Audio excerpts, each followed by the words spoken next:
The Prophet ﷺ, upon occasion, he was sitting with the Sahaba radiallahu anhu, and he said, through that door, a man will come who is destined for Jannah. And they waited a while, and Sa'd radiallahu anhu came in. And then the next day the Prophet ﷺ was sitting in the masjid, and he said, through that door a man will enter who is destined for Jannah. And Sa'd came in again. And then upon the third day he said, through that door a man will come in who is destined for Jannah. And Sa'd radiallahu anhu came in again.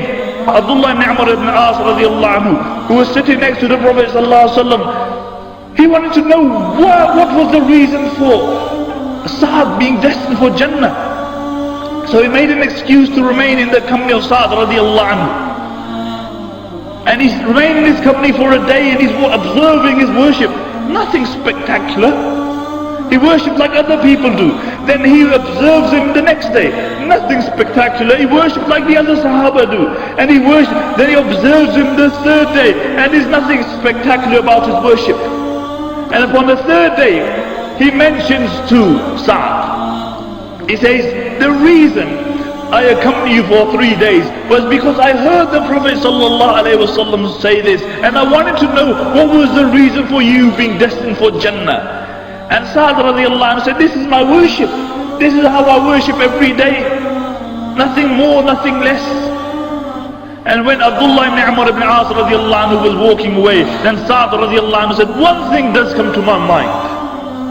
He said, one thing comes to my mind, and that is that every night before I go to sleep, I forgive all those who transgress against me.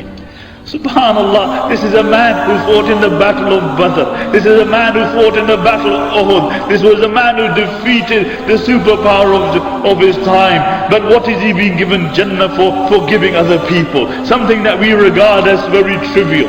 You know, you compare our state really with the likes of Sa'd radiallahu anhu. Compare our state with him, that for years will pass, that we will be upset with our brother, with our sister, with our parents, with our friends, and we will not even once ever think about forgiving them. Years will pass, and not once will we ever think, let's forgive this person. Why? Because we believe that if we forgive other people, if we humble ourselves, we will lose our izzah, we will lose our honor. Although the words of the Prophet ﷺ are totally contrary to this. The Prophet ﷺ said, nothing happens to a person who forgives besides the fact that Allah gives him more izzah. He gives him more izzah in this dunya, and He gives him more izzah in the hereafter. This happens. But we will not forgive, because we think that if we forgive other people, and we will justify our own wrongs.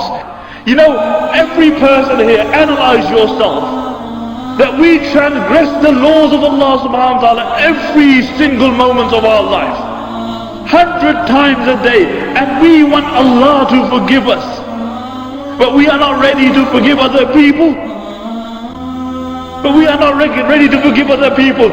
In the time of the Prophet ﷺ, when the munafiqeen began to slander Aisha radiallahu anha, some of the Muslims also became embroiled in this. And there was a person called Mistah, and he was the family of Abu Bakr radiallahu anhu. And Abu Bakr radiallahu anhu would actually spend on Mistah, because he was a poor person. And Abu Bakr radiallahu anhu took an oath that after today, I will never spend on Mistah. He took an oath.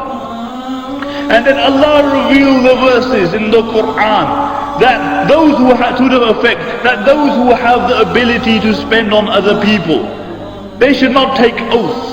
Then Allah says, وَلْيَعْفُوا وَلْيَصْفَحُوا. They should forgive and they should overlook. أَلَا تُحِبُّونَ أَن يَغْفِرَ اللَّهُ لَكُمْ. Do you not wish that Allah forgive you?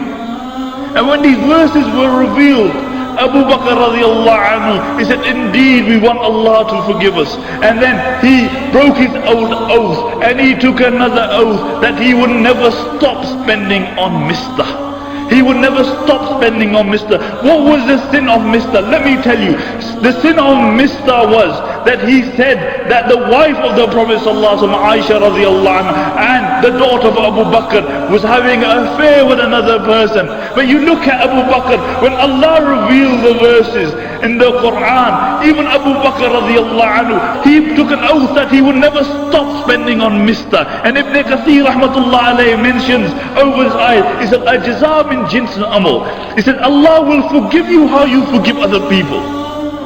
Allah will forgive you how you forgive other people. So if you forgive half-heartedly, Allah will forgive you half-heartedly. And if you forgive and you reconcile ties with Allah subhanahu wa ta'ala, then Allah will forgive you accordingly. The reality is that mine and your state is the fact that we are not ready to forgive other people. This is our state, because we believe that our izzah will go, although the words of the Prophet ﷺ said that your izzah will increase. And the reality is that there are many people that we have transgressed over ourselves, but we will never say sorry to them. We will never ask them to forgive us. The words of the Prophet ﷺ are that if you oppress a person and that person makes a dua to Allah subhanahu wa ta'ala, that dua goes straight up to Allah subhanahu wa ta'ala. And really, we need to think about how we forgive other people, because how we forgive other people, Allah will forgive us. And this is a reality. أَلَا تُحِبُّونَ أَن يَغْفِرَ اللَّهُ لَكُمْ? Do you not wish that Allah forgive you? Every single person here wants Allah to forgive them, and therefore we need to start forgiving people. You know, if anybody has transgressed against you, look, Saad got Jannah for forgiving other people. Saad got Jannah for forgiving other people. And the way you will forgive other people, Allah will forgive you. In the time of Hassan radiallahu anhu, he had a servant, and she came in with a pot of food. And when she came to Hassan radiallahu anhu, she accidentally managed to drop that food upon Hassan radiallahu anhu. And there are a lot of people standing there. And Hassan radiallahu anhu got upset. And these were people of knowledge. And so she recited the ayah, وَالْكَاذِمِينَ الْغَيْظِ. It's an attribute of a believer, that when they are angry, they stop their anger. And it became cool as a cucumber. Then she said, وَالْعَافِينَ عَنِ النَّاسِ. The next part of the verse. And they forgive people. And he said, I forgive you. And then she said, وَاللَّهُ يُحِبُّ الْمُحْسِنِينَ. Allah loves those who do good. Allah loves those who do good. And he said, I've freed you. He said, I freed you. And not only did he free her, there was a person, a noble person there. He gave him the dowry to marry this girl. See, al-jazaa min jins al-amal. That Allah will forgive you the way you forgive other people. Me, you here believe that if we forgive other people, our izzat will go low, isn't it? We'll humble. But the Prophet ﷺ said, مَا زَادَ اللَّهُ عَبْدًا بِعَفْوٍ إِلَّا عِزًّا. That if a person forgives other people, Allah will increase his status by Allah. Your status by Allah will increase, and Allah will put your muhabba in the people which are around you. And not only that Allah will forgive you accordingly. Allah will forgive us accordingly.